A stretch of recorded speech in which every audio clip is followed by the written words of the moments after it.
The sanctuary that wasn't.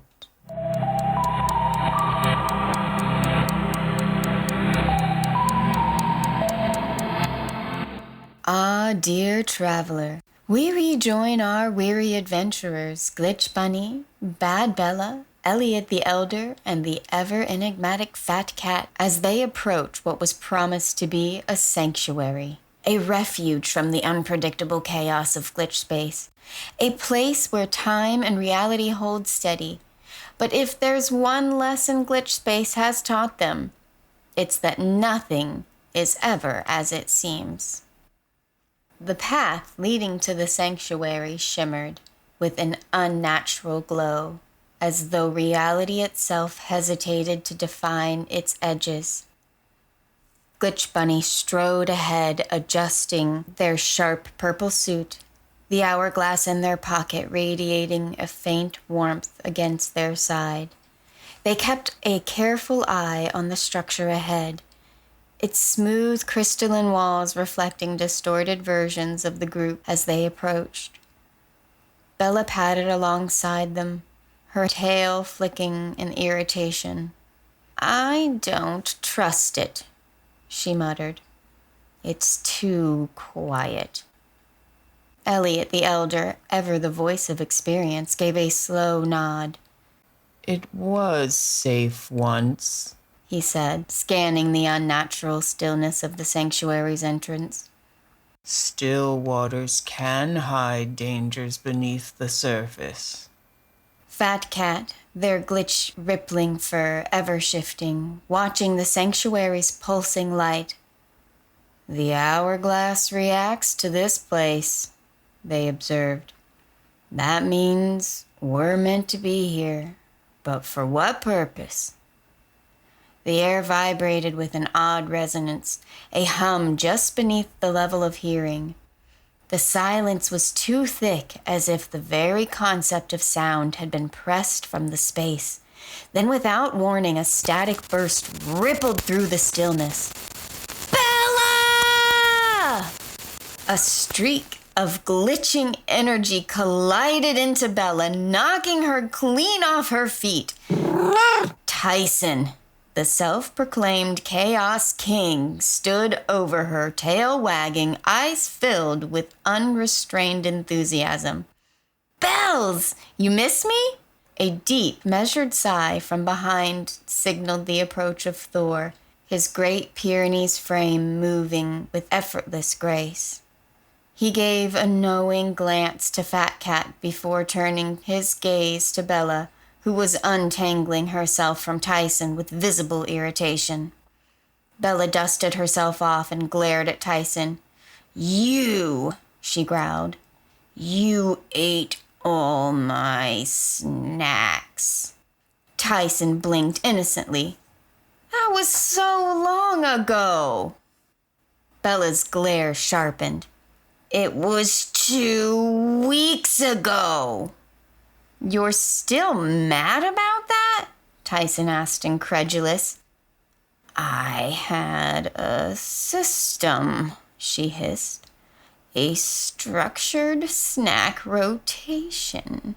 And you—" "I was hungry," Tyson whined. "Besides, you shouldn't leave such good food where I can find it." Elliot cleared his throat, drawing the group's attention back to the moment.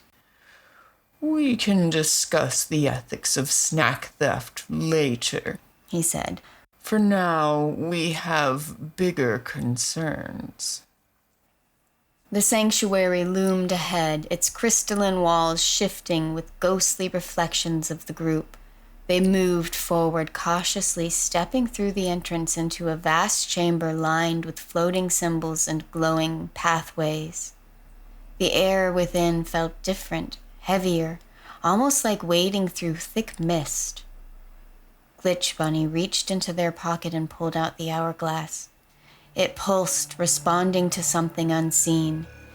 "It's reacting to this place specifically," they murmured.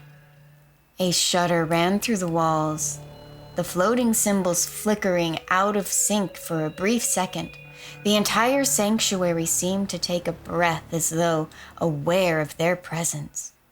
Thor's deep voice rumbled through the chamber. "Something is watching."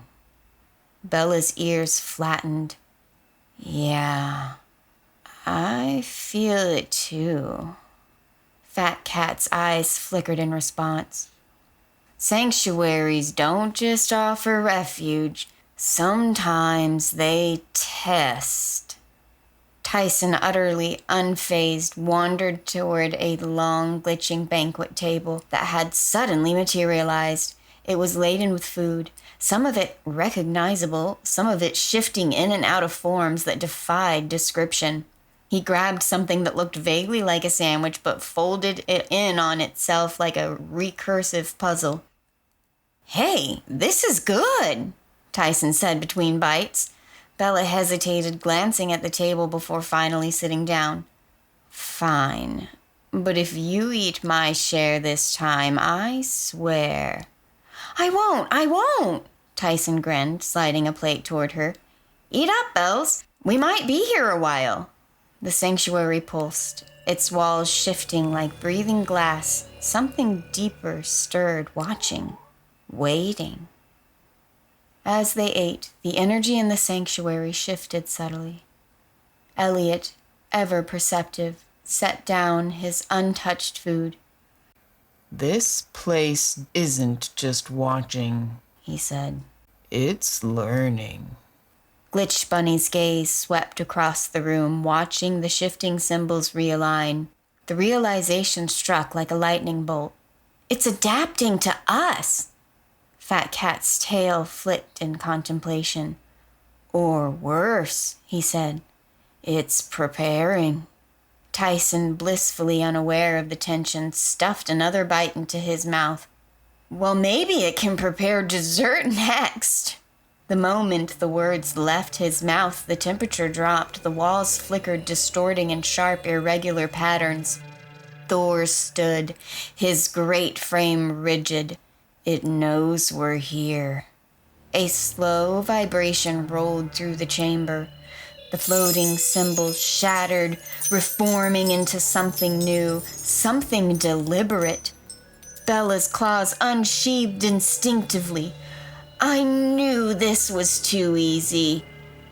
Glitch Bunny gripped the hourglass, feeling its pulse sync with the tremors beneath their feet.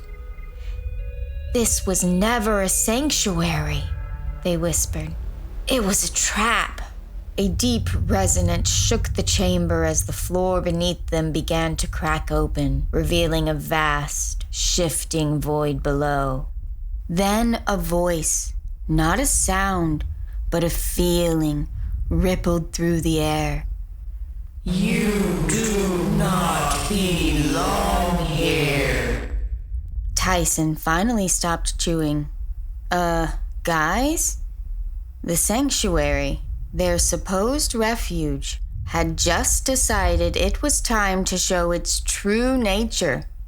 With a final shudder, the ground beneath them collapsed, plunging them into the unknown.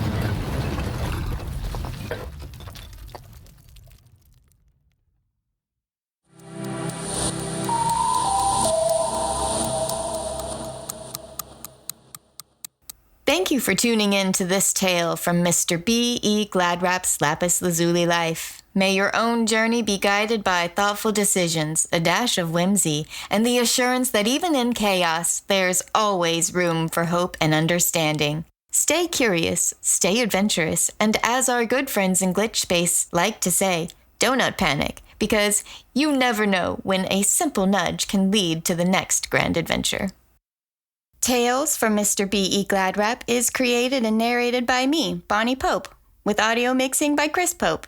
Don't miss a thing. Subscribe now. If you're enjoying the show, you can support us by leaving a review, making a donation, or grabbing something cool from the Lapis Lazuli Life Threadless shop.